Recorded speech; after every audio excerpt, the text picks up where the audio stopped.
ये आई है हमारे पास सबा बाजी और ये सुनाएंगी हिजरत का दूसरा साल, यानी रसूलुल्लाह सल्लल्लाहु अलैहि वसल्लम हिजरत की तो दूसरे साल के अंदर क्या हुआ। जी बाजी। बिस्मिल्लाहिर्रहमानिर्रहीम। हिजरत का दूसरा साल शाबान का महीना था। मक्का में अबू तालिब की बेटी अब्दुल मुत्तलिब की बेटी मक्का में अबू तालिब की बेटी आतिका को एक ख्वाब आया। ख्वाब बड़ा ही डरावना था। आतिका घबरा गई और उन्होंने देखा कि एक शख्स ऊंट पर सवार है और वो तेजी से चला आ रहा है और अब आकर रुक गया और जोर जोर से चिल्लाया, कुरैश के लोगों 3 दिन के अंदर यहाँ से अपने कत्लगाहों पर पहुँच जाओ और अपने कत्लगाहों पर ये सुनकर लोग जमा हो गए। पहुँच जाओ और फिर वो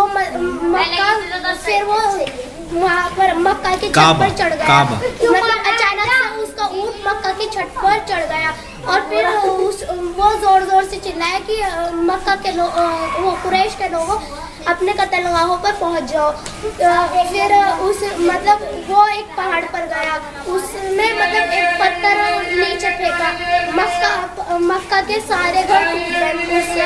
तो उन्होंने अपने भाई को बताया, अब्बास उनके भाई का नाम था, उन्होंने अपने भाई को बताया। अरे भैया 1 मिनट रुक जाओ जरा। उनके अब्बास ने कहा कि ये बात किसी को मत बताना। तो उन्होंने खुद ने ही अपने एक दोस्त को बता दिया। मतलब जब उन्होंने अपने दोस्त को बताया तो ये बात सब जगह फैल गई और मतलब उनके एक अब्बास नाम था उनका, वो अबू जहल और उसके साथियों ने सुना तो खूब मजाक बनाया। उनको मजाक उड़ाया। मजाक उड़ाते हुए कहा कि पहले तो हमारे यहाँ के मर्द ही नबी बन रहे थे, अब औरतें भी नबी बनने लगी। ये पर आतिका का बहुत सच्चा हुआ और एक जमजम आया और अपने मतलब उनके 2 कान काट दिए और अपना कुर्ता फाड़ लिया और उसने कहा कि कुरैश के लोगों अपनी जान और अपने माल की हिफाजत करो। जी।